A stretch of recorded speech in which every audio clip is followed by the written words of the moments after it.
Bonjour tout le monde, bienvenue en ce samedi 16 septembre 2023. Aujourd'hui, je vous parle du prénom Edith. Pourquoi Edith? Simplement parce que c'est elle qui me l'a demandé. Elle l'a mis en commentaire sous la vidéo précédente qui était en lien avec Mireille. Alors Edith, aujourd'hui, sachez que, donc, je rappelle que c'est basé sur la numérologie des noms et des prénoms, donc de votre prénom ici, en l'occurrence de Edith. Donc toutes les lettres ont une correspondance chiffrée et c'est avec cette correspondance qu'on va rechercher les arcanes majeures du tarot. Donc Edith, quand on fait E plus D plus I plus T plus H, on arrive à une roue de fortune. Alors cette roue de fortune, eh bien, elle vous invite à bouger, à être dans le mouvement, à être toujours en recherche, en voulant toujours aller plus loin, toujours aller mieux. Et parfois, à force de toujours vouloir, de toujours le il faut que et je dois que, parfois on revient dans ces problématiques, on revient dans les choses non résolues parce qu'on va parfois trop vite. Et donc on est obligé de faire un petit peu, non pas machine arrière, mais de revivre certaines choses. Donc parfois, Edith, vous pourriez avoir cette sensation de tourner en rond. Eh bien, ce serait lié à cette roue de fortune qui est la somme, je dirais, des arcanes majeures de votre prénom. Évidemment, cette roue de fortune ne vient pas toute seule, elle vient d'un 28, d'accord? Quand je fais E plus D plus I plus T plus H, ça nous donne 28, ce qui nous donne 10 parce qu'il n'y a pas d'arcane 28, où il faudrait partir dans les mineurs, mais ici nous restons vraiment au niveau des majeurs. Et 28, c'est quoi? C'est une papesse et une justice. Donc par exemple, ce serait une papesse et une justice, d'accord?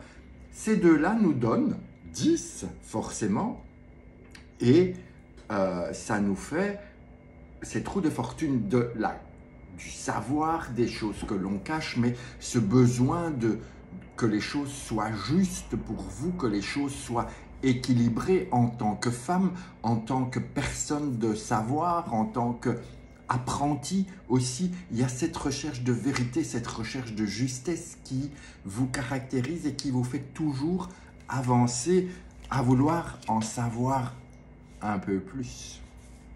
Et évidemment, Edith, il n'y a pas que cela. Edith, elle commence avec le E.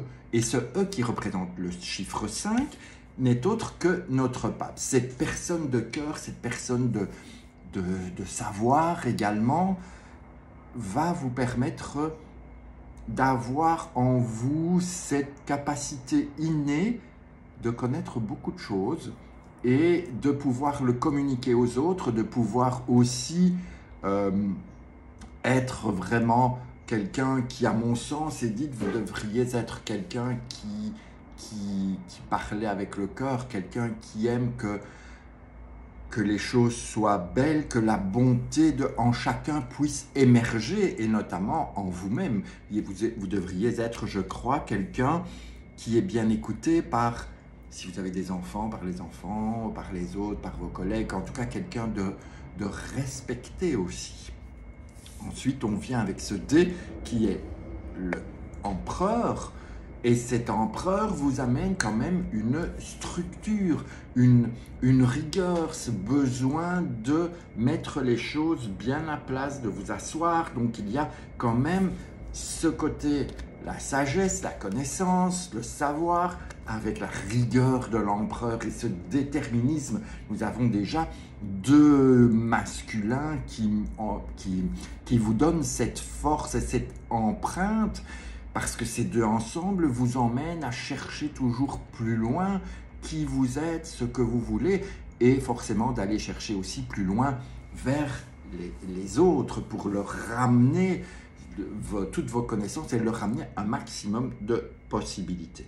Ce qui est intéressant, c'est que les deux ensemble forment un ermite, d'accord?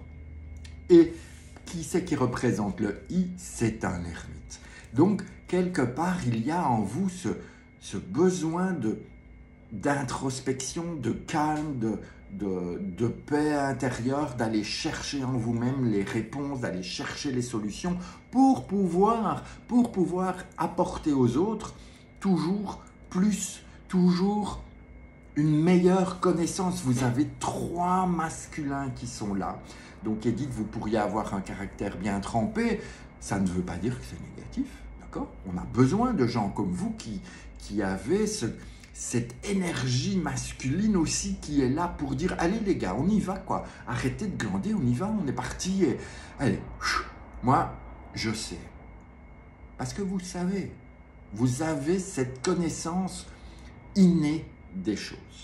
Alors évidemment, nous continuons notre petit chemin d'Edith, avec une papesse, enfin la connaissance féminine qui est là, enfin la découverte des choses cachées, enfin vous allez pouvoir pousser encore un peu plus loin et permettre à qui vous êtes de s'exprimer pleinement, d'enseigner, de donner, de permettre à chacun d'aller découvrir un petit peu plus loin ce qu'il ne connaissait pas.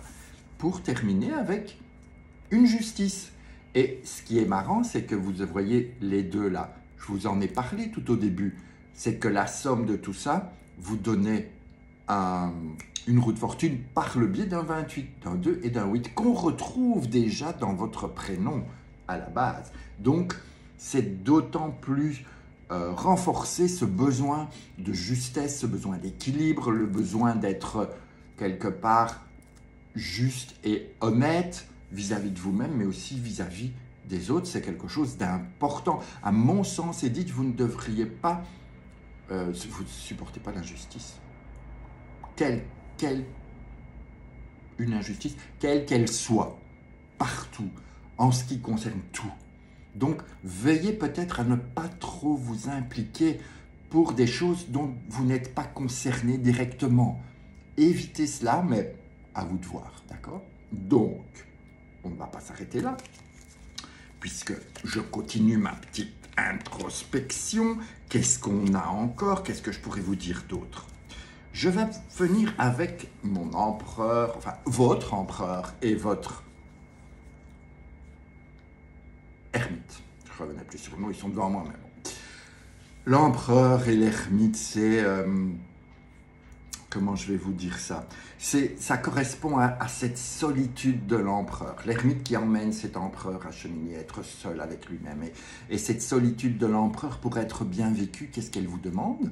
Eh bien, elle vous demande de créer votre univers, de ne pas vous fondre forcément dans la masse, de ne pas faire comme les autres. Créez votre monde à vous.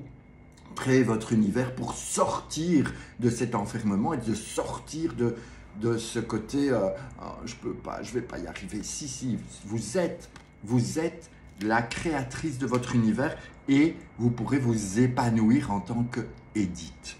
Autre chose qui n'est pas forcément simple, c'est un pape avec une justice. Ça, c'est un petit peu le cœur divisé. On a cet homme de cœur qui parle avec le cœur, on a cette justice qui parfois tranche et donc vous amène à ce cœur divisé. Mais c'est quoi ce cœur divisé? Ça vous met en réflexion. Est-ce que l'amour de moi-même, l'amour des autres, parfois vous vous emberlificotez un peu les neurones. Qui je mets en premier, moi-même ou les autres? Donc l'idée c'est de trouver votre juste équilibre dans l'amour de vous ou l'amour des autres, et vous pouvez trouver la combinaison entre les deux. Peut-être que la combinaison entre les deux commence par l'amour de soi pour aller vers l'autre. Je dis ça, je dis rien. Faites vos propres recherches. Voilà, Edith, ce que je pouvais vous dire ou vous donner comme information, comme ressenti par rapport à mes humbles connaissances, pour le peu de choses que je connaisse au niveau du tarot, parce qu'évidemment le tarot c'est infini. Mais en tout cas, voilà, Edith, j'espère que ça vous aura un peu éclairé. Et laissez-moi un petit commentaire, hein, parce que j'ai remarqué que quand vous laissez un commentaire, ça invite les autres à demander pour eux, parce qu'ils osent. Et donc voilà, à vous de faire. Je vous embrasse, je vous souhaite une super belle journée, un excellent week-end si vous visionnez ça le week-end. En tout cas, prenez soin de vous et à très bientôt. Ciao, ciao.